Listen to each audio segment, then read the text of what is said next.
Começamos. Em 3, 2... Oi. Começamos, gente. Muito obrigado. Boa live. Obrigado.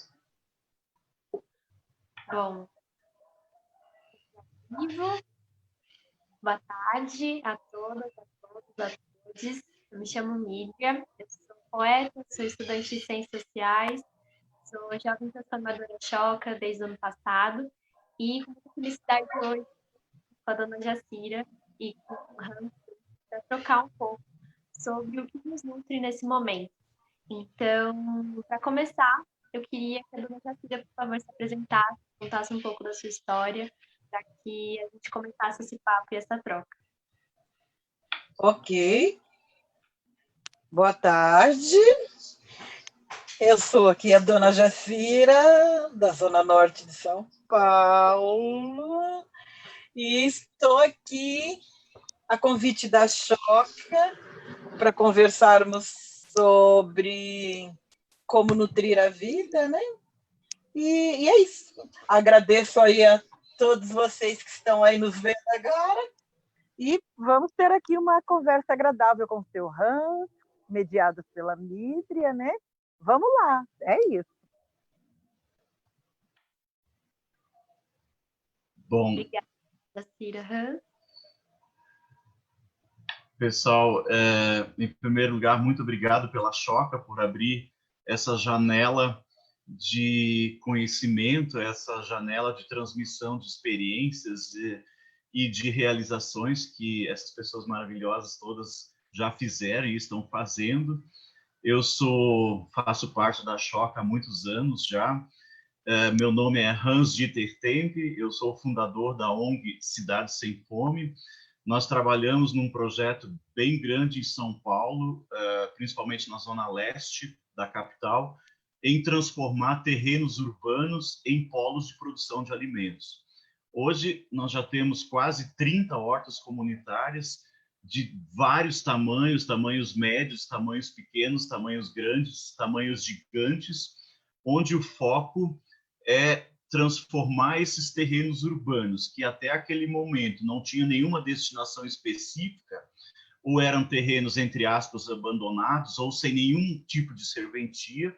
Nós negociamos com os donos do terreno, dos terrenos, a utilização desse espaço para transformar aquela área em um polo de produção de alimentos. E, ao mesmo tempo, convidar pessoas que moram no entorno dessas áreas para ser os beneficiários do projeto. Tá?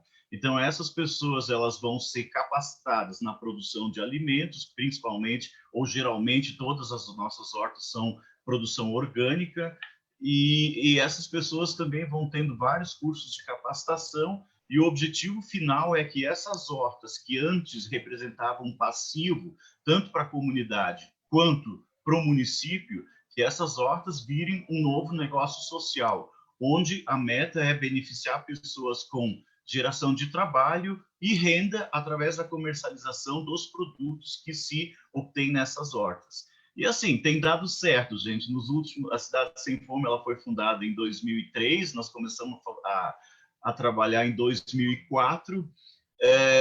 Assim, fomos os pioneiros de várias frentes de trabalho e pioneiros em várias discussões e negociações, como o uso do solo. Na época, há 10 ou 15 anos atrás, ninguém falava em produtos orgânicos, em alimentação natural, em alimentação saudável. Então, a gente chegou meio como um corpo estranho com esse projeto. Fazer um projeto de produção de alimentos dentro de uma grande metrópole como São Paulo. Há 15 anos isso soava um pouco estranho. Hoje é uma tendência mundial. A agricultura urbana ela tem uma relevância muito grande dentro do cenário político e econômico de vários países, de várias cidades. E o que a gente quer fazer aqui é mostrar, tanto para a população da Zona Leste quanto da cidade de São Paulo, e também para os gestores municipais, estaduais e federais, que é possível você combater o flagelo da fome usando os terrenos pequenos das grandes cidades, ou dos limbos das grandes cidades, ou das periferias das grandes cidades. A gente não precisa simplesmente se basear no grande agronegócio para a gente erradicar a fome da nossa população. Eu acho que, na minha opinião, é ao contrário. É você fortalecer a agricultura familiar, é você fortalecer as pessoas que trabalham com produção de alimentos, mas são esquecidas pelas políticas públicas atuais, tá? Então, a Cidade Sem Fome, ela tem muito essa conotação, tem muito essa pegada de ajudar a fortalecer os pequenos produtores urbanos de alimentos, tá? Gente, acho que já falei demais. Muito obrigado aí por enquanto, tá? Imagina, Hans, super importante conhecer essa iniciativa, né? Eu acho que faz muito sentido nesse contexto que a gente está vivendo, especialmente. Muitas pessoas começaram a falar sobre isso, né? Sobre como a gente está distante da terra e quanto seria importante que nesse momento onde muitas pessoas estão passando pela fome de maneira gritante, né? Por conta da pandemia e de toda a crise econômica que isso gera, como a gente percebe essa fragilidade, né? Da falta de conexão que a gente tem com a terra, com aquilo que a gente produz, ou deveria estar produzindo para ser mais autossuficiente, para ser mais autônoma, mais autônomo na construção, né, dessa vida social. Então, queria agradecer. E aí, dona Jacira, começar por você. A gente teve a oportunidade de conversar antes dessa live, e aí surgiram algumas perguntas, algumas inquietações, e é por elas que a gente vai se guiar um pouco ao longo da conversa. Mandem também perguntas, vocês que estão assistindo. Mas para começar, queria perguntar para a dona Jacira, ela trouxe um pouco do pensamento do Ailton Krenak sobre a importância de adiar o fim do mundo, né? Então, pensando nesse contexto que a gente está vivendo, né, de uma nova normalidade, ou de, enfim, um mundo novo que está surgindo, independentemente, né, de todos os fatores que estão relacionados à pandemia, o mundo já estava mudando, e aí isso acelera tudo, e a gente tem muitas questões que estão envolvidas nisso, como se atrelar com questões que estejam relacionadas a esse adiamento do fim do mundo e a essa possibilidade de construção de um mundo que não acaba, mas que a gente continua transformando e tornando possível viver nele de uma maneira mais digna e mais humana para todo mundo. Então, dona Jacira, por favor. Primeiro, eu vou começar falando, assim, tá me ouvindo bem? Sim. Ótimo.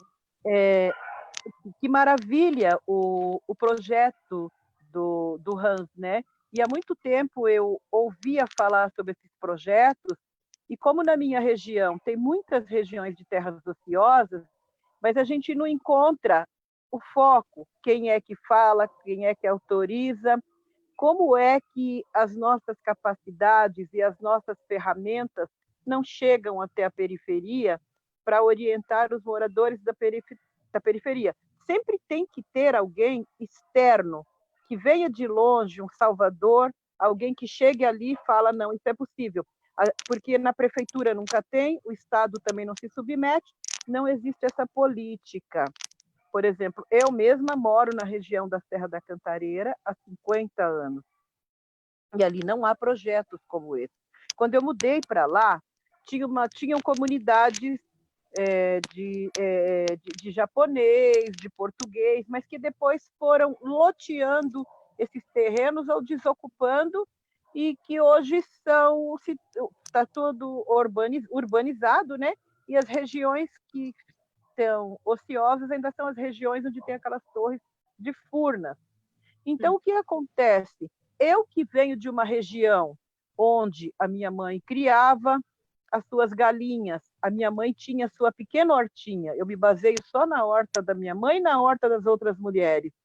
E, de repente, a gente teve que deixar tudo isso para lá, porque o mercado de trabalho solicitou que essas mulheres largassem ali a sua forma de vida e fossem buscar o sustento de outra maneira. E isto, praticamente, pensando hoje, começou ali se iniciar para nós uma fome, que seria a fome da alimentação moderna. E, assim, hoje eu acho que a gente passa por dois tipos de fome. A fome das pessoas que que têm uma carência, que vivem na rua e que se alimentam mal e porcamente daquilo que conseguem encontrar, às vezes até se alimentando do lixo. Mas também tem a alimentação das pessoas que têm o dinheiro no bolso e não têm orientação. A alimentação é como um bom livro, ela precisa ser orientada, ela precisa ser respeitada. E quando a gente começa a se alimentar de qualquer coisa, que nem, por exemplo, na minha época, eu gosto de falar na minha época não existia essa quantidade de hambúrguer que tem hoje, essa quantidade de batata frita, essa grande quantidade de refrigerante. E eu já venho de uma época onde as mulheres, eu não sei se isso é uma convenção, se uma falou de uma para outra, as mulheres não cozinhavam no sábado.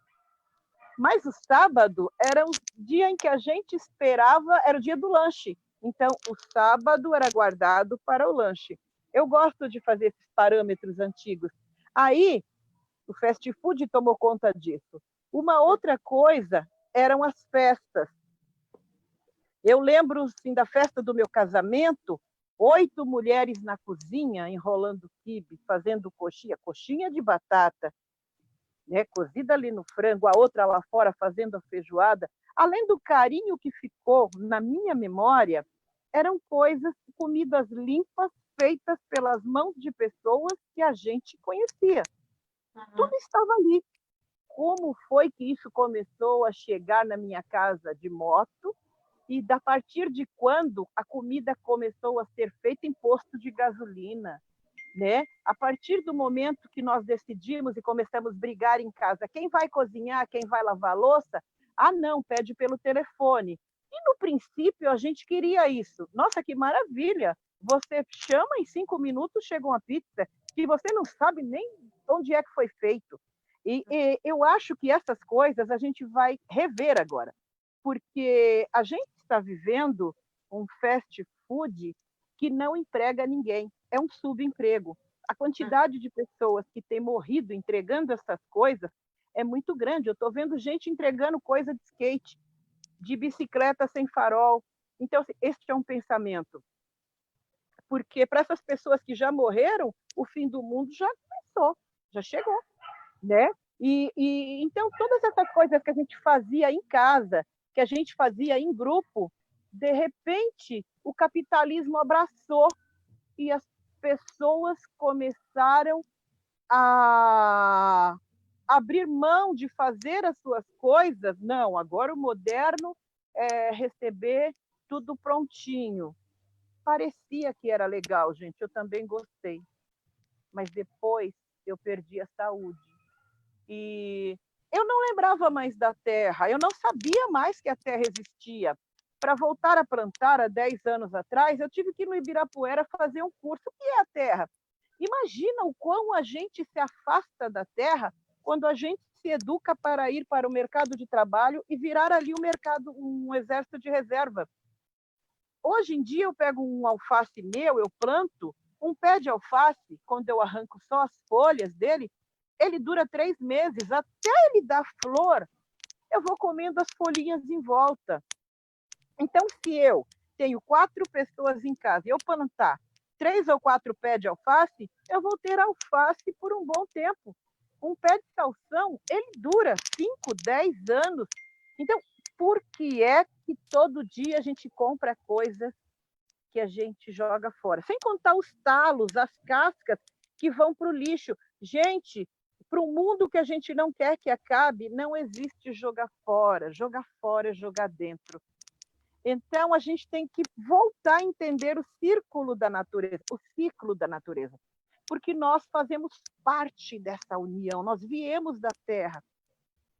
E só que, assim, é bem verdade que a forma como a educação se dá faz com que a gente nem lembre mais da Terra. A Terra passa a ser uma coisa suja, a Terra é uma coisa que é imunda, e não é que a Terra seja suja, são os venenos, são os esgotos, são essas coisas, é a poluição que nos prejudica. Então, eu acho que, assim, a todo momento, a gente quer que o mundo melhore. Mas esta melhora começa quando eu começo a olhar para mim. Olha como eu estou. O que eu como no café da manhã? O que eu posso comprar? O que eu posso fazer? Qual é a minha parte nessa coisa de adiar o fim do mundo? Então, eu posso escolher, por enquanto, alimentos melhores. Ah, mas o alimento orgânico é muito caro. É o que dizem. Eu, como frequento feiras orgânicas, eu vejo que tem algumas coisas que são mais caras e tem outras coisas que não, mas elas estão distantes de nós. Elas estão muito longe de nós. E aí a gente acaba caindo nesse mercado que compra uma couve-flor, a couve-flor viaja tanto para chegar naquele lugar que ela chega toda despedaçada. Até as coisas das feiras são muito maltratadas. Aí a gente apela para os lugares que tenham o alimento está com uma aparência melhor. A aparência está boa, mas e o conteúdo, como é que está? Né? Então, se a gente consegue fortalecer as pessoas que estão na nossa região, elas vão conseguir plantar mais e melhorar a sua produção e servir as pessoas da própria região. Eu acho que é um ponto. É isso. Eu me sinto muito contemplada por isso que você traz, por isso que a senhora traz, Dona Jacira. Como a senhora prefere? Senhora, você? Ah, pode me chamar de você. Tá bom, então eu vou chamar de você.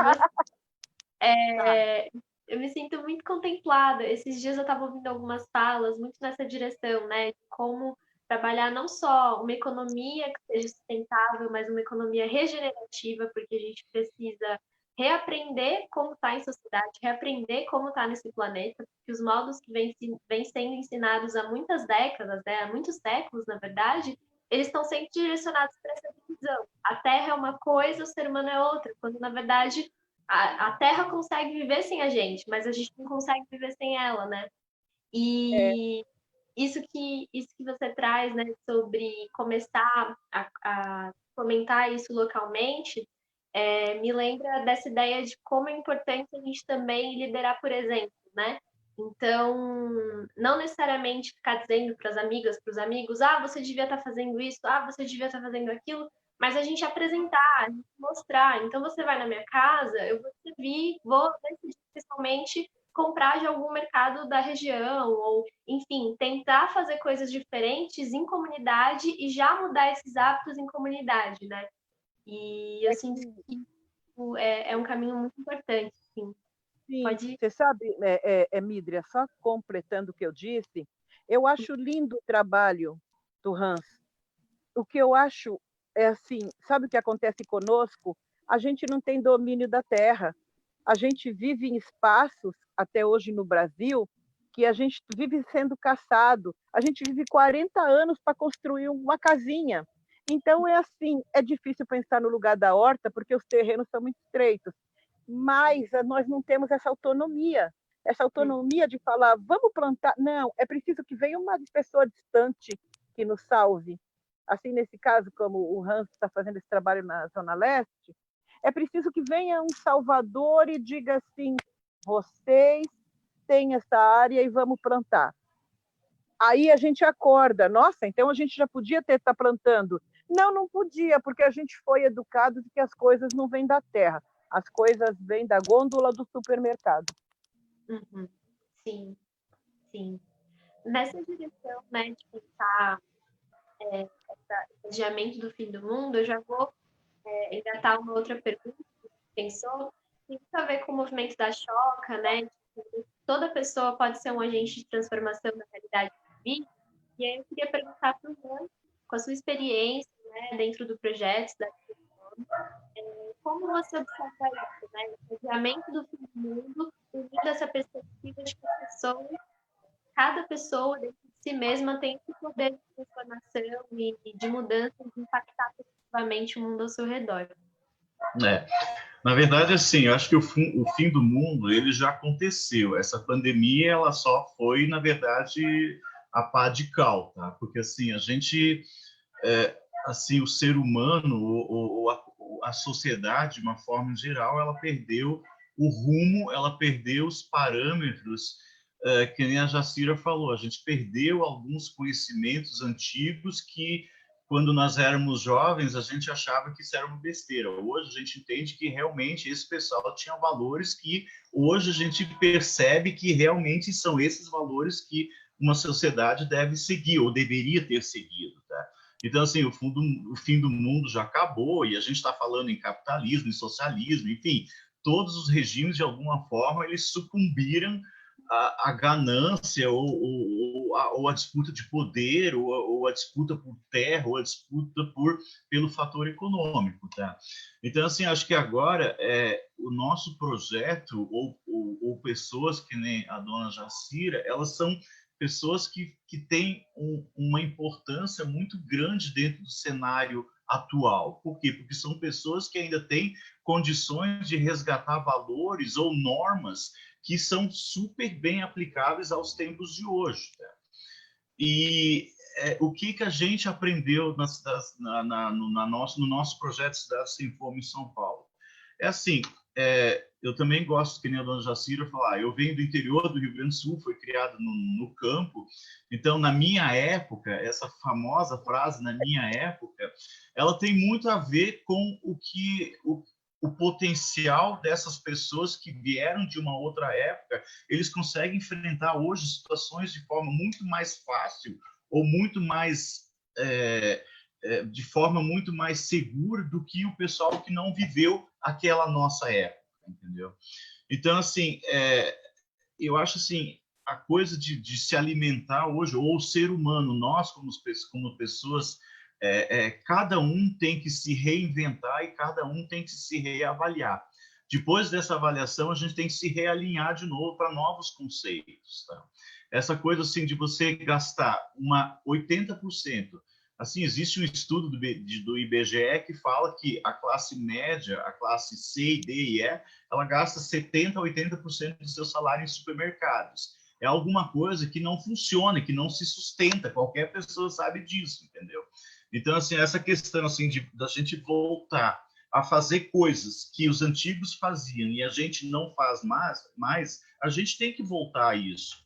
E assim, os contextos nos levaram a esquecer hábitos antigos. Por exemplo, as novelas brasileiras, é chique a imprensa ou a mídia passar para a sociedade que uma mulher ou um homem que não faz nada, ele é o cara, tá? Então, a mídia ela passa uma formação ou um conhecimento totalmente errado de normas que deveriam ser certas. Porque hoje, se você pergunta uma pessoa, você sabe cozinhar? Não, eu não sei. Ela se acha chique, ela se acha uma pessoa legal, entendeu? Então, são esses conceitos que a gente tem que rever. Uma pessoa chique é uma pessoa que sabe cuidar da casa, uma pessoa que sabe conduzir uma casa, uma pessoa que sabe fazer comida, uma pessoa que tem hábitos que são por obrigação. O homem tem que trabalhar, a mulher tem que trabalhar, tem que fazer. Mas tanto o casal, tanto quanto o homem quanto a mulher, ele tem atribuições além do trabalho. E esse conjunto de coisas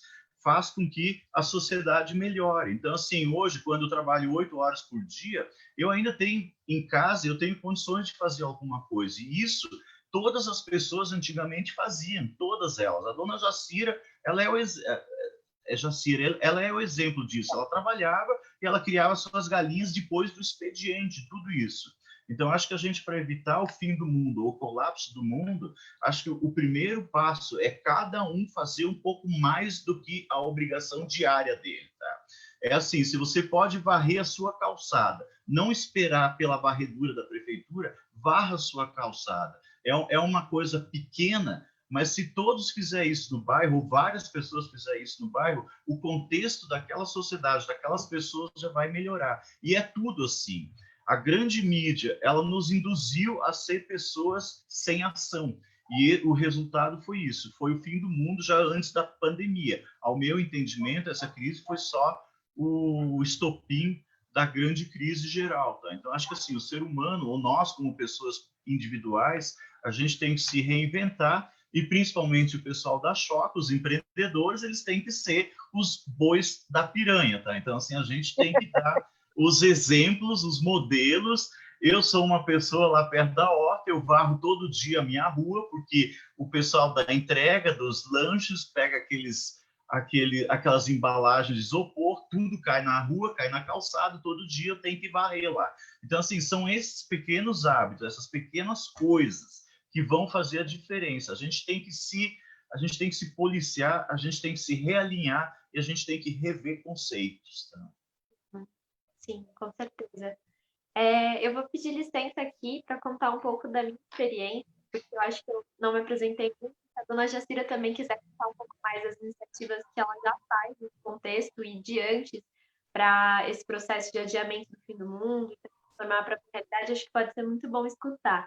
Eu vou pedir licença para contar um pouco da experiência que a gente tem na faculdade.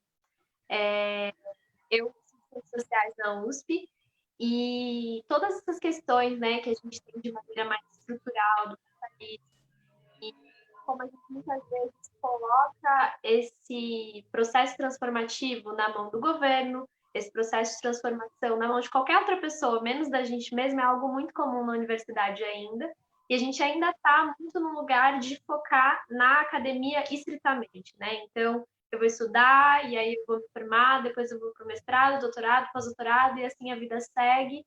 E muito palpado, muito colocado nesse lugar do papel e da escrita, de uma escrita que está baseada em teorias que estão nesse lugar de dissociar a humanidade da Terra, de colocar um padrão de humanidade específico, que é esse padrão que não corresponde a uma integração com tudo que existe, é um padrão muito branco, muito europeu, muito masculino, muito hétero, muito ocidental, no final das contas, que divide a gente em vários cantos e não entende que existe uma integração, que as pessoas podem trazer para a realidade coisas que unem todas as esferas, né, dentro de si. E eu acho que esse processo da alimentação é um efeito disso, né? Dessa divisão. Eu nem sei o que eu estou comendo. A alimentação é só uma parte, quando na verdade a alimentação, assim como os estudos, assim como onde você mora, tudo isso está relacionado e interligado, né? E aí, só para contar um pouco e também pedir para a dona Jacira contar em seguida, a gente começou em 2018 o Slams Perifa, que é uma batalha de poesia. 2018 foi o ano em que a USP, pela primeira vez, aceitou cotas étnico-raciais dentro dos seus cursos a partir do seu vestibular. E demorou muito, a USP foi a antepenúltima universidade a fazer isso no país, só atrás de uma universidade do Rio Grande do Sul e outra do Paraná. E, nesse sentido, toda a estrutura, não só física, não só dos corpos que estavam presentes naquele ambiente, né, de pessoas normalmente que vinham de uma classe abastada, de escolas particulares, sendo na maioria pessoas brancas, etc., não só essa presença física, mas também uma presença de significados, de modos de ver o mundo, estava muito pautada ainda nesse lugar que eu já falei, branco, eurocêntrico, etc. E aí a gente criou a Batalha de Poesia muito essa chave de conseguir propiciar um espaço para que as pessoas pudessem falar e existirem de um jeito que não é o jeito quadrado e padronizado da academia, que muitas vezes esquece que por trás do estudante, da estudante, tem uma pessoa, e tem uma vida, e tem história, e tem muitas coisas acontecendo. Então, nessa ideia de propiciar a comunidade. E acho que é muito isso que o Slams Perifa faz hoje, né? É isso que a gente tenta, sempre ocupando a universidade, não só com as pessoas que já estudam aqui, e enfim, já são corpos pretos, corpos indígenas, corpos trans, dentro da universidade, mas trazer também pessoas de fora para conhecerem e entenderem que a universidade, o conhecimento que é produzido dentro dela é de todas as pessoas. E aí, dentro dessa chave de comunidade, de compartilhar conhecimento, dona Jacira, eu queria que você contasse um pouco mais dos seus projetos também. E, enfim, por favor.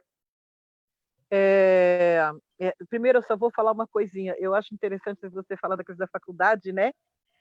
A gente era meio que proibido de passar em alguns lugares, né? Livraria, faculdade, a gente só podia ir à igreja. E esses lugares não nos contemplavam. E o pouco das pessoas da minha região que ia para a faculdade, a gente não ficava sabendo ainda, na minha época, não havia essa palavra racismo, né? Estava tudo normal, estava tudo certo. Essas pessoas encontravam uma resistência dentro da faculdade. e tinha uma necessidade de estar todo o tempo alisando o cabelo, branqueando a pele com pó, e a gente não sabia por quê e também copiava aquilo como modelo de beleza. Mas o mais estranho é que, conforme essas pessoas iam aprendendo, elas iam nos excluindo, e nós íamos ficando como pessoas primitivas, e aquela pessoa vai se afastando de nós. Acontece muito, hoje menos, eu acredito, mas que antigamente, então, quando uma pessoa ia para uma faculdade, era o mesmo que ver Deus, menina. Né? E quando ele começava a falar, e a gente não distinguia aquelas palavras, né? A gente começou a se achar ignorante. E eu acho que estou falando isso porque, na edição do meu livro, eu tomei pé nisso, porque, assim, eu ouvi dizer o tempo inteiro que a linguagem é universal.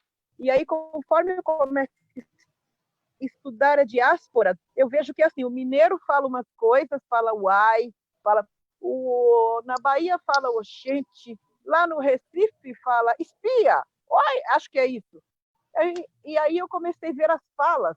A minha mãe está com 80 anos e tem as formas de falar do tempo. E as editoras não aceitam. Eu tive que brigar, eu troquei de editora 4 vezes, por conta da falta de respeito com a fala das pessoas que eles julgam primitiva. As pessoas que criaram este país em que eu estou aqui, né? E isso faz com que essas pessoas vão ficando cada vez mais excluídas. E, por exemplo, a fala dos jovens de hoje, ela é muito diferente. Então, você fala uma coisa e fica um universo desconhecido, né? Mas era só para eu falar isso, esse tantinho da faculdade. Vou falar um pouco de mim agora. Eu estou na mesma região que eu me criei. Com 5 anos, a minha mãe comprou esse terreno lá no Jardim Atariba Leonel, e a gente foi se crescendo ali e vivendo aquelas agriculturas sem saber para onde ia aquelas coisas foram indo embora. Os galinheiros da minha mãe se acabaram, o que era engraçado, porque assim, galinha é um bicho que se cria sozinho, elas levantam, comem, passeia, de tarde a gente via elas lá não sei aonde, debaixo das bananeiras, conversando aqui e ali, igual a mulherada. No horário desse que está escurecendo, cada uma ia para sua casa, subia no seu puleiro e dormia. Eu dizia, gente, elas têm vida própria. Né? A galinha não era essa coisa imbecilizada que as pessoas colocaram nessas granjas e tiraram a humanidade delas. A galinha tem entre eles um galo e uma galinha que é líder do grupo. E quando ele canta, os outros vão, os pintinhos acompanham. Eu vi isso na minha infância. Eu sei disso, eu só não sabia da minha história. Eu não sabia que eu sou negra, eu era parda, né? Mas eu fui sofrendo as consequências disso na escola. Eu nunca havia visto uma festa, um jongo, uma umbigada, mas isso estava na minha cabeça, porque eu fui criada com uma mãe que ouvia um programa de rádio, que era o programa do Zé Bétio, e eu fui cativada pelo Luiz Gonzaga. Então, a vida inteira eu falava assim, existe um lugar, uma coisa diferente num outro lugar, que é outra fala. Porque depois o rádio foi modernizando, veio a televisão, o Luiz Gonzaga sumiu, nunca mais eu pude ver isso, mas isso ficou no meu coração. Mas se o Luiz Gonzaga ficou no meu coração, informações sobre África eu nunca tive. Mídia, tem 12 anos que eu fui conhecer a África. Fui conhecer a África, sim, eu não fui lá. Eu, aqui no meu centro de estudos, no Cachoeira, eu fui participar das aulas da Lei 10.639, e ali eu vi africanos. Eu fiquei boba. Eu falei, então a África existe. E não é que eu nunca tenha ouvido falar na África. Eu ouvia no domingo de noite, quando a minha mãe comprou televisão, passava no Fantástico. Só que eles falavam assim, olha, tem um lugar onde uma pessoa pisou num negócio que estava no chão, e explodiu, ele perdeu a perna, ele perdeu as 2 pernas. Era a África. A minha bisavó, porque eu falo no meu livro que a sala de casa também condena. A minha bisavó, que era evangélica, a minha avó falava assim, Ah, mas é porque eles tinham 3 pernas. Aí Deus explodiu esse que é para ficar só com 2. Né? Eu dizia, é? É. Então, é mais ou menos essa educação dessa parte religiosa desse obscurantismo que vai colocando na cabeça da gente, a gente fora da história da gente.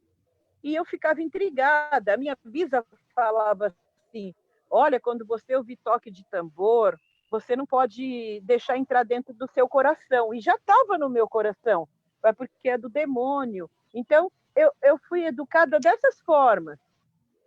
E no domingo a gente ia na igreja católica, e quando a gente tinha qualquer outra mazela, a gente ia no centro de macumba da Dona Maria Preta, que era sacerdotisa da nossa região, e todo mundo ia.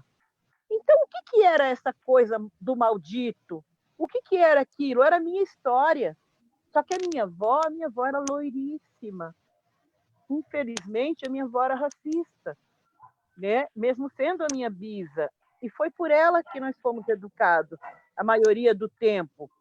Quando eu fui ter acesso a tocar um agogô, o que veio na minha cabeça foi a fala da minha bisavó e eu senti mal, eu pensei que eu ia ter um infarto. Eu estava entrando em contato com a minha ancestralidade, eu não sabia. Eu pensei que eu ia morrer. Eu fiquei mais 15 anos sem tocar um agogô. Agora, há pouco tempo depois, eu conversei com o Alabê, lá na Parelha Luzia, tem 3 anos, eu falei para ele, eu não posso tocar instrumento porque ficou marcado no meu coração por conta das falas da minha casa. E aí o Alabê falou, vamos testar?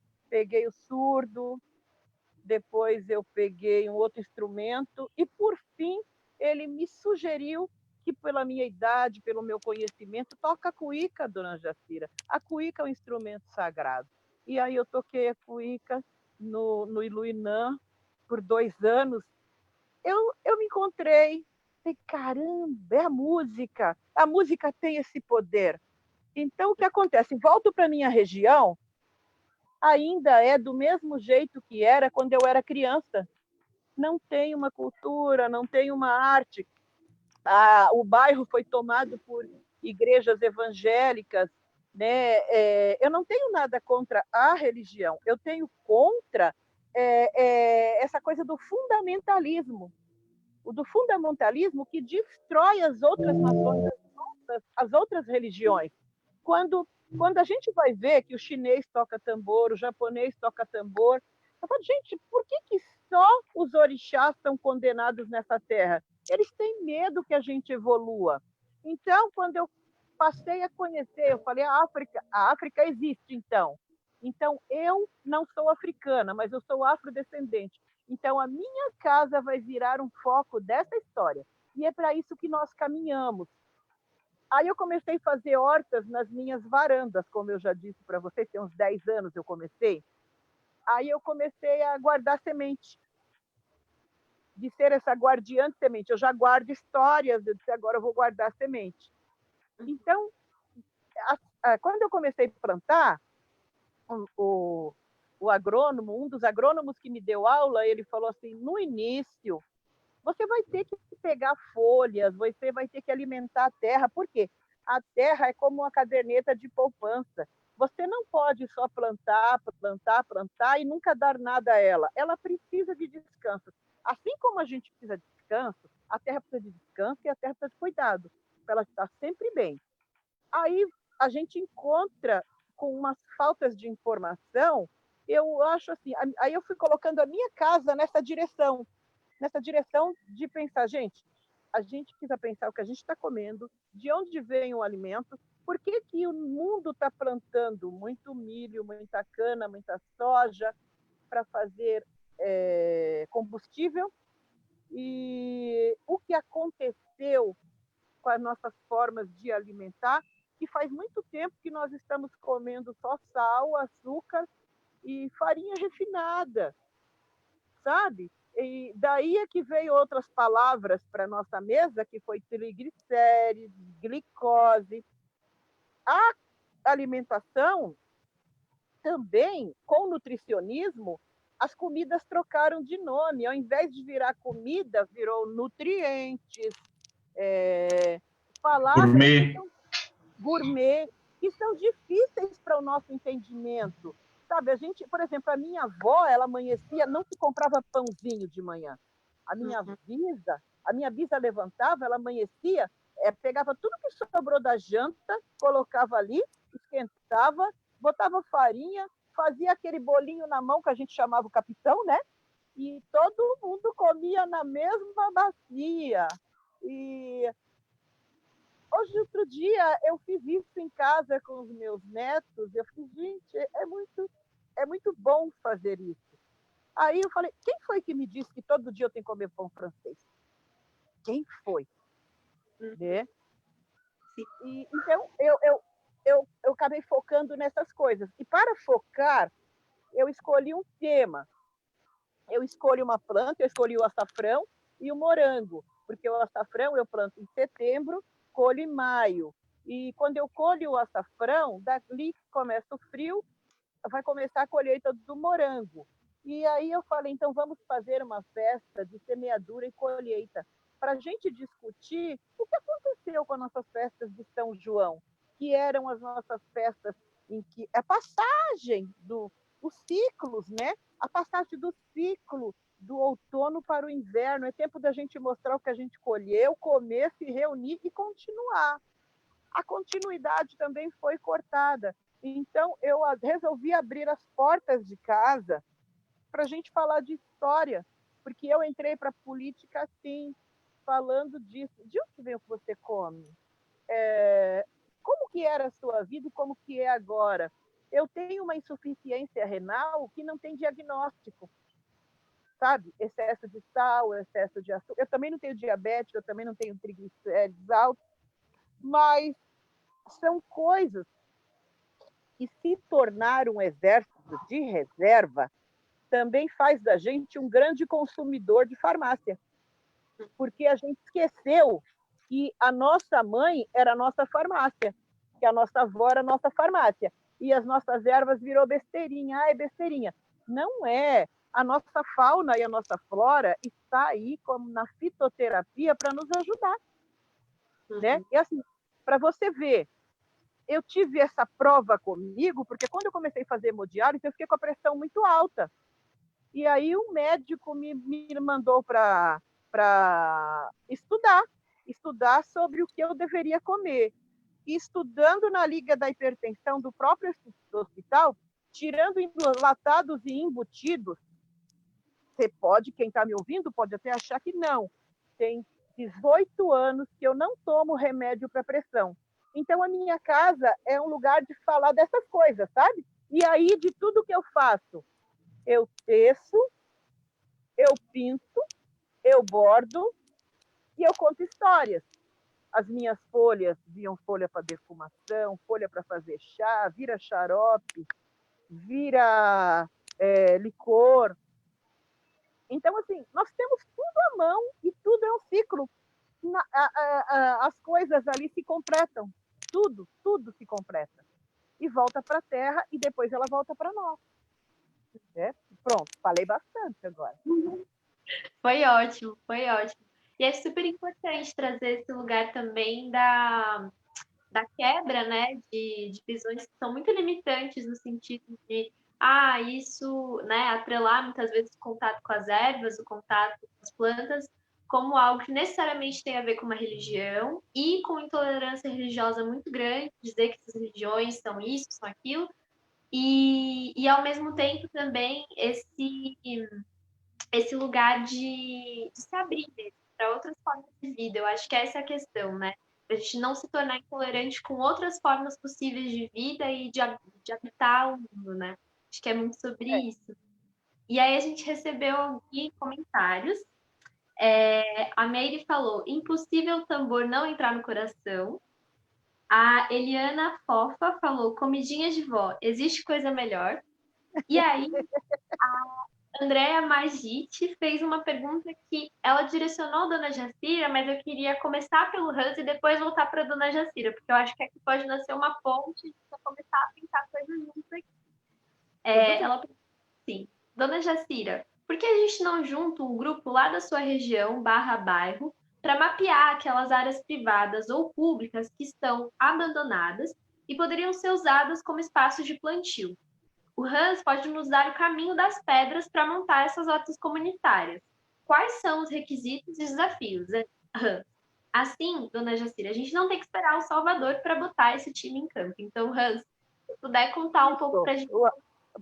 Hans, conta para nós.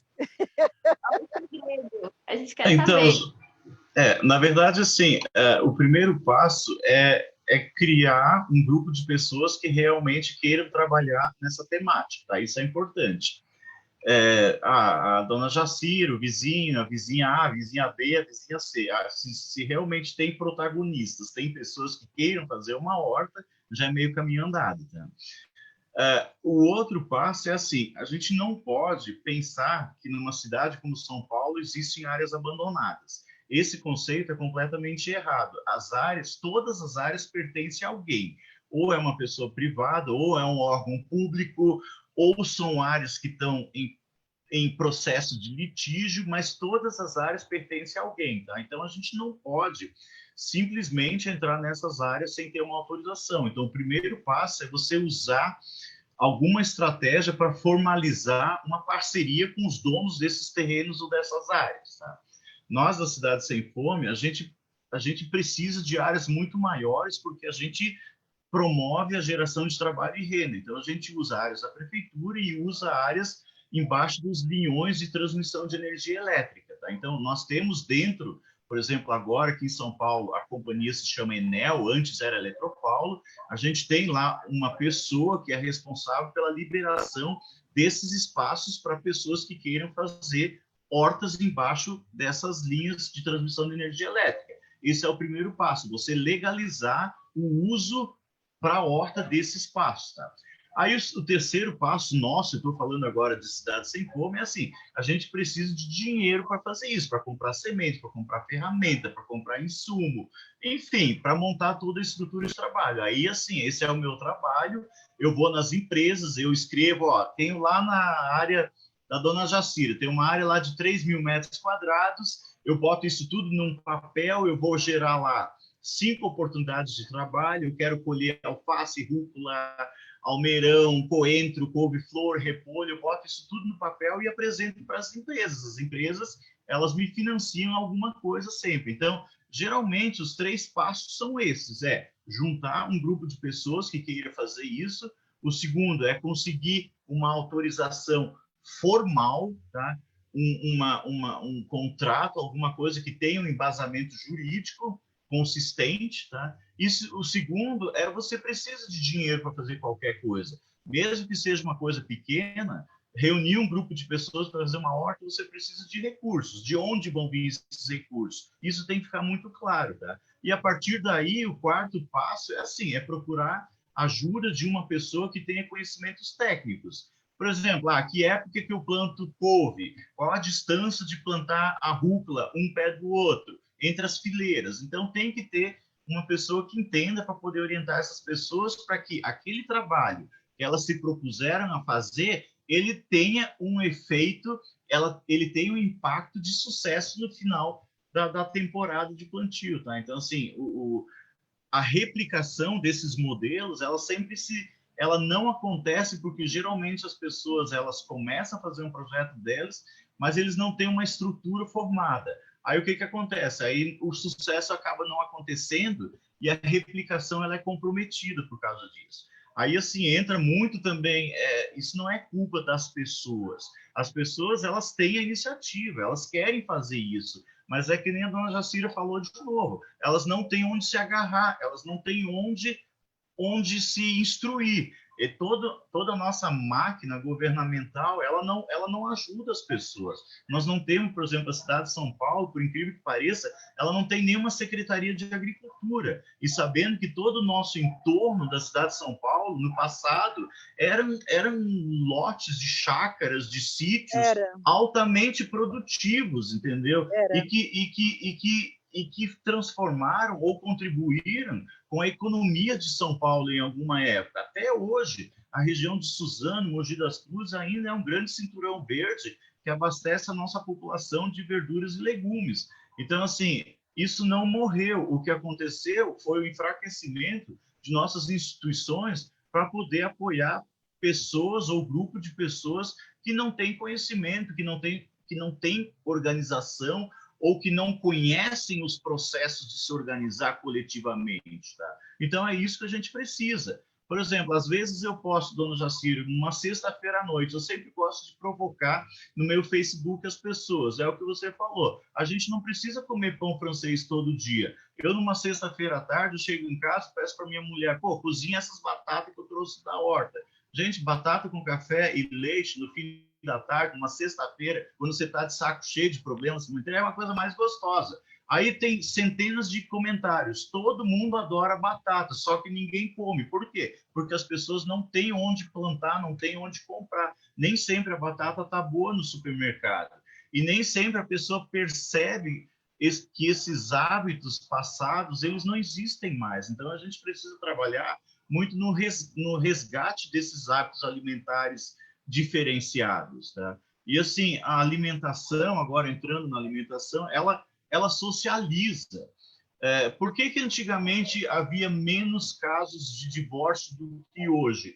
Um dos fatores é a cozinha. A cozinha, ela junta pessoas. É um recado para os namorados, vão todo mundo para a cozinha. É verdade, gente, não existe coisa mais gostosa, não existe coisa mais prazerosa do que você fazer comida entre um casal, um namorado, uma namorada, uma esposa, um esposo. Isso socializa. Isso cria vínculos, isso cria hábitos, isso cria raízes. Tá? E as hortas é a mesma coisa. A pessoa que começou com uma horta, ela viu um resultado positivo, ela pegou uma mudinha ou uma semente, ela viu isso transformar num alimento que ela levou para casa, ela nunca mais desiste da condição de ser horteira. É a mesma coisa as pessoas que gostam de flores, que nem a dona Jacira. Estou vendo aí que tem uma orquídea linda aí na sua frente. Aí. A pessoa que começa a criar flores e ela tem sucesso na criação da primeira flor, ela vai embelezar a casa dela, da família toda, do quintal todo. E é assim, a nossa sociedade, ou nós como sociedade, nós temos que ter, de novo, a gente tem que recriar hábitos perdidos. Essa é a solução para a gente conseguir transformar esse mundo num mundo melhor. Por exemplo, eu lembro quando eu era criança, de novo, aquela frase célebre, na minha época, né? As pessoas elas faziam pepino em conserva, elas colhiam da horta e à noite faziam pepino em conserva, fazia polpa, extrato de tomate, com coisas produzidas da horta. O meu pessoal, todo mundo faz isso ainda no interior do Rio Grande do Sul. E assim, poucas pessoas se separaram. Por quê? Porque as pessoas, quando você faz alguma coisa, a pessoa tem muito mais respeito um pelo outro do que quando você tem uma pessoa do seu lado que é totalmente ociosa. Você não tem respeito por essa pessoa. Ou não cria uma simbiose. Tá? Então, assim, você fazer coisas que ilustram novas formas de vida faz com que você, o seu casamento, o seu dia a dia, ele se fortalece e você também você começa a iluminar outras pessoas com isso. Eu acho que é esse o princípio. E isso é um princípio da Choca também. A Choca, ela procura pessoas que fazem alguma coisa diferente, seja nos mais diversos âmbitos, seja no âmbito religioso, no âmbito da agricultura, no âmbito da filosofia, seja, a pessoa que faz alguma coisa diferente, ela é procurada pela Choca, entendeu? E por outras organizações no mundo todo. Então, o que a gente precisa fazer, ao meu ponto de vista, isso é uma opinião agora muito pessoal, a gente precisa sair daquele ostracismo, daquela coisa de não fazer nada, da gente ficar o tempo todo no sofá e na frente da televisão e fazer coisas. Tudo que você faz, alguém vê e alguém comenta. E acho que esse é o processo, você fazer um pouco mais do que a obrigação. Bom, queria pedir para quem está quiser mandar mais perguntas, a gente vai fazer aí até 6h30, mais ou menos, a gente está por aqui. E aí, aproveitar que você trouxe, Hans, foi muito bom isso, acho que é isso, assim, sair desse lugar acomodado é super importante. Aí eu fiquei aqui muito me sentindo confortável, especialmente com as experiências de vida que vocês trouxeram, e lembrar de quando eu estava no ensino médio, E aí eu sempre tive professoras muito boas e tudo mais, mas chegou uma época específica do ensino médio que eu estava me sentindo um pouco parada, assim. Só fazia o ensino médio e um curso de inglês. E aí eu lembro que a minha avó foi uma pessoa muito importante para falar: minha filha, vai para o mundo te espera, vai fazer coisa, vai estudar. E aí desembestei. No ano seguinte eu não tinha nem período livre na minha rotina. Então, eu acho que isso é realmente super importante. Assim, se consultar. A gente não sabe exatamente qual vai ser o resultado, mas o simples fato de começar, de tentar, já vai trazendo tantas experiências, tantos aprendizados, que a gente não imaginaria se a gente nem tivesse começado, né? Então, acho que isso é super interessante. E aí, eu fiquei aqui pensando em uma pergunta que acho que tem a ver um pouco com o que você trouxe também, Ras, que eu quero começar pela dona Jacira e depois retornar para você, que a dona Jacira comentou sobre uma coisa que ela vem fazendo durante essa quarentena, que é a sacolinha da saudade. Então, eu queria que a gente pensasse agora como a gente está se sentindo, as saudades, os afetos, quais as outras formas nesse momento, né, de distanciamento físico, de a gente se sentir e trocar afago com as nossas famílias, nossos amigos, enfim, todo mundo que afeta a gente. Então, dona Jacira, se puder começar, por favor. Antes de falar sobre isso, eu quero só falar de casamento, né? Só para complementar o que o Hans falou, casamento e essa orquídea. Nós temos 5 anos de relacionamento, eu e ela. Porque eu comprei ela e ela tinha um cacho como esse. Aí o cacho caiu e ela ficou feia. As pessoas jogam orquídea fora. Eu não pegava orquídea porque as pessoas falavam assim: ah, você não é japonesa, só japonês sabe cuidar de orquídea. Aí eu achei que era verdade. Aí eu peguei ela e cuidei dela. Aí o ano passado ela começou a sair o pendão. Eu disse, gente, ela vai me dar flor. E não desistir. A gente não pode desistir das coisas que a gente acredita. Aí ela começou a sair, foi bem devagarinho. E aí hoje, quando a Carol falou, vamos levar uma planta, eu trouxe ela, esqueci o microfone em casa. Né? O microfone que era para eu usar. É que aqui a gente arranjou outro. Aí o Hans falou dessa união, mas assim, isso vem de onde? Dos comentários de cozinha. Então eu sou acostumada com uma cozinha, está todo mundo fazendo doce, está todo mundo fazendo, a outra fazendo salgado. É bem verdade, Hans, que nós, principalmente nós as meninas, esses encontros traziam muita fofoca, sabe? Trazia assim, ai, comadre, eu vi a sua menina não sei aonde. Quando acabava a festa era logo uma surra, porque vinha vários recados juntos, sabe? Na hora de fazer unha, as mulheres tudo se reuniam. E nós que estávamos na adolescência, na época das traquinagens, gente, não tinha um dia que a gente não apanhava depois dessas reuniões, porque antigamente se resolvia muitas coisas assim, né? E a gente começou a achar que estava sobrando comadre na sala. No nosso tempo, a gente começou a esvaziar a sala e não ter mais essas pessoas ali. E hoje a gente está vendo o peso de não ter mais essas pessoas. Quando você quer... eu olho para mim, para minha cozinha, eu faço os meus molhos, eu faço as minhas coisas. E, gente, cadê aquelas pessoas que estavam aptas? Tanto é que, assim, no período de Natal, que começava muito cedo com as novenas e com as trezenas, porque tinha que fazer o doce de mamão, tinha que estar maturando o doce de abóbora. Aí você pega uma receita, e a receita de um doce de abóbora é assim, bate no liquidificador, para não perder tempo, bate no liquidificador e põe lá na água. Não é a mesma coisa. Você tem que pegar a abóbora, cortar, colocar o açúcar em cima, e você tem que ficar ali adulando ela, cuidando dela para ela não se anular, se cuidar na panela.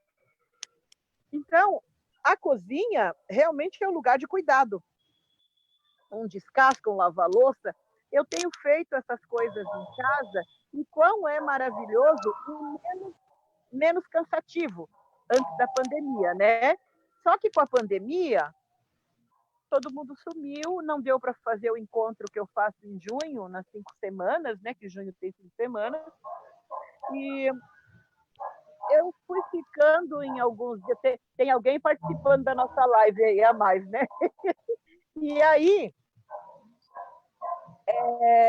eu comecei a sentir falta dessas pessoas, que é a minha mãe. A minha mãe está no mesmo bairro que eu, as minhas irmãs, os meus filhos moram perto, mas a gente não se vê desde que iniciou a pandemia e a gente ainda não acha que é hora de se encontrar. Então, o que eu comecei a fazer, eu toda segunda-feira eu faço um pão. Tem 3 semanas que eu comecei isso. E aí eu ponho um bilhetinho com alguma coisa específica e mando um para Leandro, vou até o portão.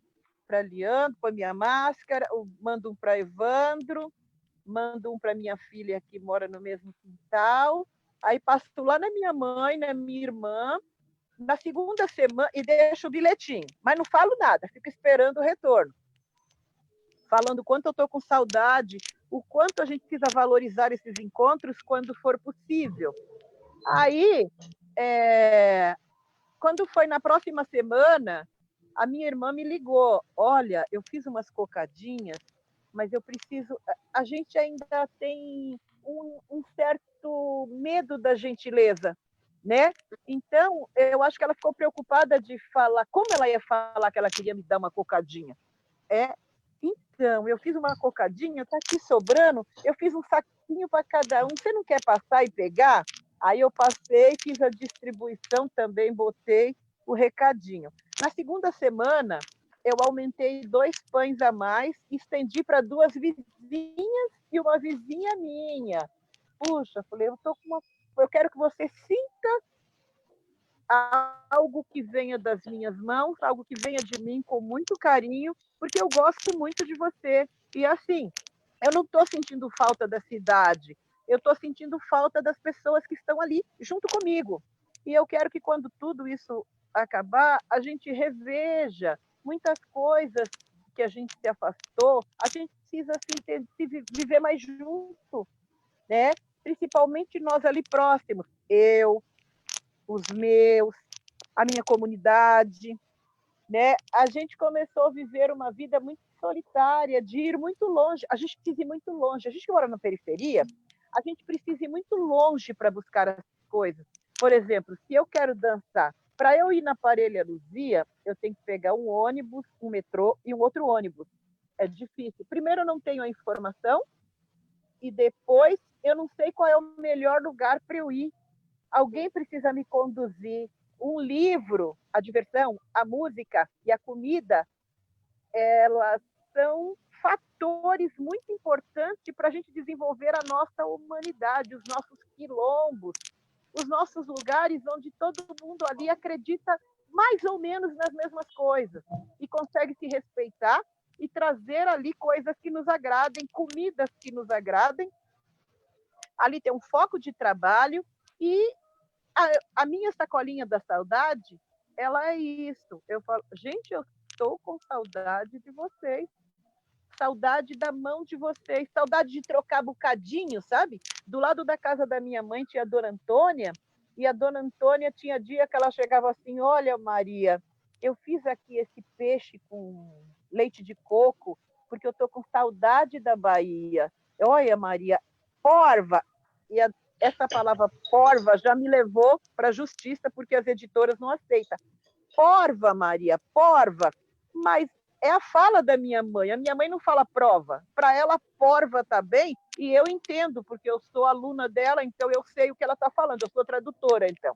Então, é isso. A Dona Antônia trazia... Aí minha mãe é do Sul, olha, fazia esse outro prato, olha, minha avó fazia isso para a gente tomar café, e ali no quintal tinha uma plantação de batata doce, e se colhia aquilo, e no outro dia todo mundo comia batata doce com café, como o Hans acabou de falar. Gente, não tem nada mais maravilhoso do que isso, essa união das pessoas. E, de repente, algo plantou em nós que a gente deve viver sozinho, porque nós somos todos iguais. Não, nós não somos todos iguais, mas nós precisamos de exercer os nossos direitos têm que ser iguais. e a gente precisa voltar a trazer para nós, atrelar esta comunhão, sabe? Quando ia começar uma festa, era uma grande preocupação. Olha, fulano vai fazer aquilo, fulano vai fazer aquilo, fulano vai colocar o mastro, fulano vai varrer, vai jogar água na poeira. E ali, a gente estava tudo junto. Antigamente, até para fazer o enterro era assim, porque morria alguém, as mulheres iam para a casa daquela pessoa que morreu e falava: você vai chamar o dono de reza, que antigamente tinha dono para reza, você vai chamar a pessoa que vai fazer tal coisa. E de tardezinha, a pessoa já estava ali para ser velada e todos nós ali junto. Tudo era junto, né? E, de repente, isso essa importância. Essa importância da sacolinha da saudade, ela precisa voltar, né? E aí eu comecei com essa caminhada, agora tomara que ela continue. Com certeza. Muito bom, fiquei muito feliz de saber dessa iniciativa sua, dona Jacira, porque que é algo que às vezes a gente esquece, né? De como coisas que são muito pequenas, mas muito grandes dentro de si mesmas também, né? E esse simples fato de tocar, de estar ali, de comungar, faz com que as coisas se expandam. E aí, então, eu queria saber, por favor, também, da sua parte, como é que você tem cultivado os afetos, né? Como é que você tem nutrido as suas relações com família, amigos, pessoas que compartilham projetos com você também. Então, Miriam, assim, eu tenho uma experiência para falar que eu acho que essa sacolinha da saudade, ela transformou um pouco a região onde o nosso projeto foi implantado, né? E assim, pessoalmente, a gente recriou hábitos dentro de casa que a gente tinha até esquecidos pelo corre-corre da cidade, tá? Uma das coisas assim, nós fazemos nosso próprio pão em casa. A gente faz rosquinhas de polvilho, tudo são resgates que minhas tias, minha mãe, minha avó, tudo fazia.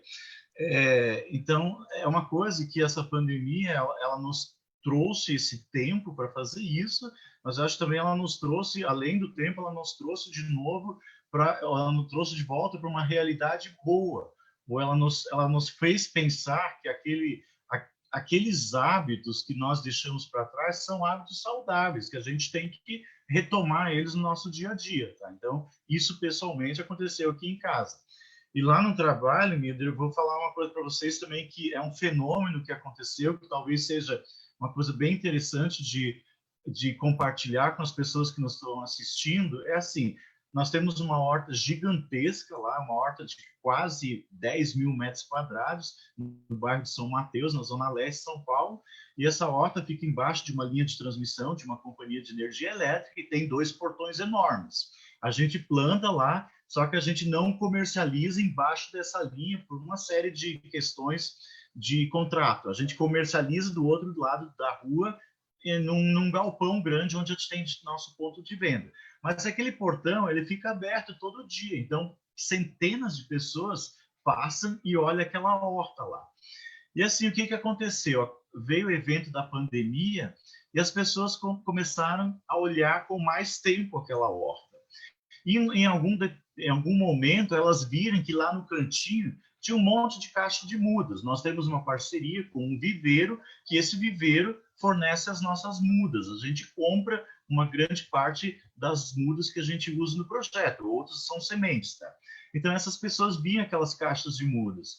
E aí, assim, aconteceu um fenômeno bem legal, bem estranho, mas legal. Pessoas que tinham se desatrelado das funções de plantar, elas começaram a voltar a pedir: Hans, você pode me dar 2 mudas de alface, que eu tenho um vasinho lá em casa que tem terra, mas não tem nada há muito tempo, e eu quero plantar lá de novo. E assim, isso foi crescendo, foi evoluindo. Hoje, a gente tem assim um exército de pessoas que antes não praticava nenhuma ação de plantio e voltou a ter isso como uma coisa corriqueira dentro dos seus lares todo dia. Aí, assim, eu vendo isso, eu já diversifiquei o pedido das minhas mudas. Hoje eu forneço manjericão, eu forneço alecrim, eu forneço uma série de coisas, de plantas, alface, coentro, salsão, salsinha, cebolinha, para que as pessoas levem para casa, praticamente de forma gratuita, para casa, simplesmente para a gente fazer com que as pessoas criem novos hábitos no meio dessa pandemia. E é uma coisa assim, saudável. E uma pessoa até falou para mim, Hans, ó, você me salvou de uma depressão profunda porque eu consigo ocupar o meu dia a dia. Eu não consigo ver meus filhos, não consigo ver meus pais, não consigo ver ninguém da minha família, mas eu, dentro do meu espaço verde que eu criei dentro da minha casa, eu consegui superar esse problema de depressão, outras coisas assim. Então, hoje, lá na região de São Mateus, todo mundo sabe onde pegar muda, todo mundo sabe onde pegar esterco de galinha, todo mundo sabe onde pegar esterco de cavalo, onde pegar terra adubada, é tudo lá na nossa horta. Então, o que era um projeto voltado para a geração de trabalho e renda, propriamente dito, hoje ela criou uma outra vertente, que é a multiplicação do hábito de plantar de novo nas casas das pessoas que moram no entorno dessa horta. Eu acho isso foi um fenômeno muito bacana, é uma coisa que está acontecendo, está ganhando proporções cada vez maiores, e eu achei super interessante isso, até de compartilhar isso com as pessoas que nos estão assistindo. Por quê? Porque assim, o europeu ou o brasileiro demais, ou nós brasileiros de mais antigamente, todo mundo tinha suas flores, tinha suas ervas. A dona Jacira está aí que não me deixa mentir, entendeu? Todo mundo tinha o hábito de fazer alguma coisa, ou uma floreira, ou uma folhagem, a gente tinha aí. A vida moderna nos afastou de tudo isso. E esse pacote de saudades que eu tenho para contribuir é esse fenômeno que aconteceu lá na nossa região. Muito massa. Muito legal, Hans, porque as pessoas estão comentando aqui que a conversa está dando vontade de sair da inércia e plantar.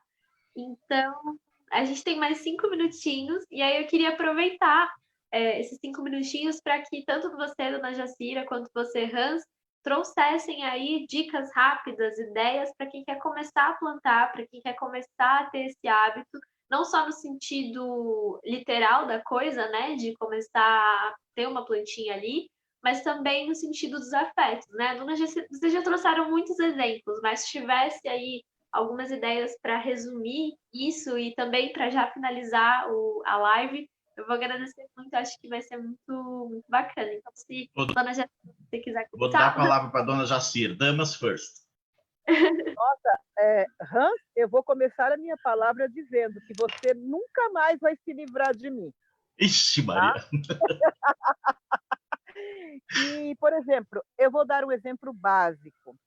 Antes, quando eu sempre gostei de planta, mas eu havia esquecido como é que cuidava. Então eu pegava assim, comprar uma planta linda, pô, pego um saco de semente, aí chego lá, coloco em qualquer terra. Vou lá no barranco, tiro uma terra. A semente nasce, mas ela não vinga. É como aquilo que o Hans falou, de querer plantar e não ter conhecimento. Eu não tinha. E aí começa aquela história de eu tenho dedo podre. Não existe dedo podre, gente. Não. Aí eu fui. As minhas primeiras aulas no Ibirapuera, eu fiquei boba quando assim o rapaz falou assim: pega a terra nas duas mãos. Uma terra, ela ficou eu abri a mão, ela ficou o torrão. Aí ele falou, essa terra é argilosa. A outra eu abri e ela espalhou. Ele falou, essa terra é arenosa. E eu falei, qual que é ruim? Nenhuma das duas, depende para o que você quer. Tem planta que vai se dar bem na terra argilosa, tem planta que vai se dar bem na terra arenosa, como é o caso das hortas, do morango. Aí você tem que aprender pequenas coisinhas e pequenas palavrinhas. Mas para o dia a dia, eu comecei com um pezinho de planta. Eu comecei com o morango e eu sou teimosa. E aí eu fui estudando, concluí aquele curso, comecei a ler, comecei a buscar o que é que alimenta a terra. Eu também não posso entrar para o grande mercado, gente, e comprar tudo que as pessoas falam que é bom, porque tem coisas no mercado que não servem. Então, é assim, você vai aprendendo, a terra vai te ensinando, você vai se educando, você vai valorizando a terra, nunca esquecendo que a terra é como uma caderneta de poupança. Então, você plantou, você colheu. Deixa ela descansar um pouco e dá para ela uma folhinha, a água do arroz que você põe de molho, a água do feijão que você pôs de molho, que é um ótimo enraizador. Temos em casa, antigamente eu usava babosa só para o cabelo. Agora eu sei que a babosa é um ótimo enraizador, que a orquídea gosta. Então é isso, começar pelo básico do pequeno e ir crescendo e aprendendo com as plantas, tá bom? É isso. Obrigada, dona Jacira. E Hans, também para você falar um pouco, e aí trazer uma coisa pessoal. Eu cresci na região de São Mateus, eu cresci na Zona Leste, e eu nunca ouvi falar do projeto, né? E o projeto tem muitos anos, então eu acho que esse caráter da informação ele é super importante. E aí pedir para vocês, para quem está assistindo, compartilhem essa live com outras pessoas que vocês conhecem e falem, olha, dá uma olhada nisso aqui. Vamos começar alguma coisa? Ai, amiga, vamos plantar, cada uma planta na sua casa e a gente vai mandando notícias de como está a nossa plantinha no dia a dia. Vamos trocar dica, eu te mando esse vídeo, você me manda aquele, a gente vai trocando essas informações. E aí eu queria te pedir justamente as indicações nesse sentido, né? Materiais, vídeos, referências e mais você. Então, Miriam, assim, eu só, tipo assim, eu assino embaixo o que a dona Jacira falou, assim, as pessoas em São Paulo, elas realmente têm interesse em produzir alguma coisa em seus apartamentos ou em suas casas. O problema é assim, elas não têm noção de como começar e onde procurar os materiais que elas precisam. E assim, as casas de jardinagem, elas têm só um foco, vender. Vender, vender, vender cada vez mais, tá? E assim, elas não dão orientações técnicas de como fazer. Então, na verdade, assim, você pode conseguir desde um vaso bonitinho até dentro de uma lata de tinta que você não usa mais, você pode criar uma folhagem. Você pinta aquela lata de tinta ou faz sei lá, um enfeite nela com papel ou com plástico, ela fica super bacana para fazer, tá? Então, assim, nós na Cidade Sem Fome, Midria, a gente tem um manual de como fazer uma horta, tá? Esse manual foi elaborado pela Secretaria do Verde e do Meio Ambiente da Prefeitura de São Paulo, e a gente tem o download dele e a gente pode distribuir isso para as pessoas que quiser. É um material muito bem feito que ensina técnicas de compostagem, como fazer canteiros, espaçamento das culturas, porque cada cultura precisa de um espaço para se desenvolver. Por exemplo, a rúcula, você pode plantar de 10 em 10 centímetros. O repolho, ele já precisa de quase meio metro de distanciamento para ele poder se formar, tá? E nesse manual tá tudo lá dentro.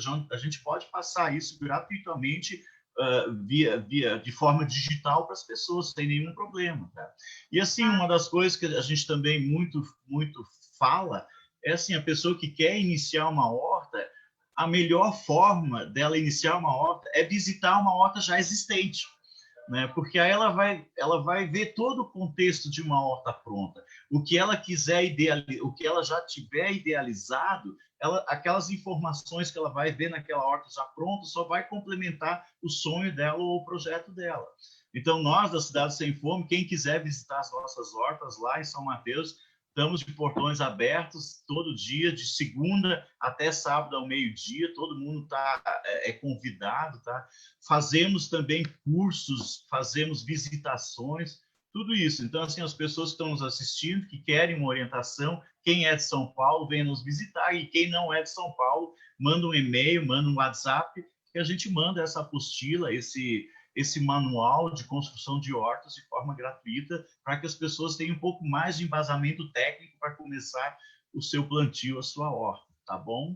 Nossa, muito obrigada. Eu acho que depois a gente pode até disponibilizar nas redes sociais da Choca, se a gente conseguir criar um link de compartilhamento online, e aí compartilhar aqui no Facebook da Choca, a dona Jacira também, se quiser compartilhar nas suas redes, manda no grupo do WhatsApp da família, de todo mundo, para todo mundo começar a apontar, se quiser.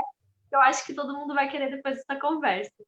Então, acho que é isso. A gente terminou aqui 6h30, pontualmente terminou, mas acho que vai continuar aí, quem assistiu. Eu e a dona Jacira viraram amigos já, eu estou aqui também. E eu acho que é isso. Muito obrigada a todas as pessoas que assistiram.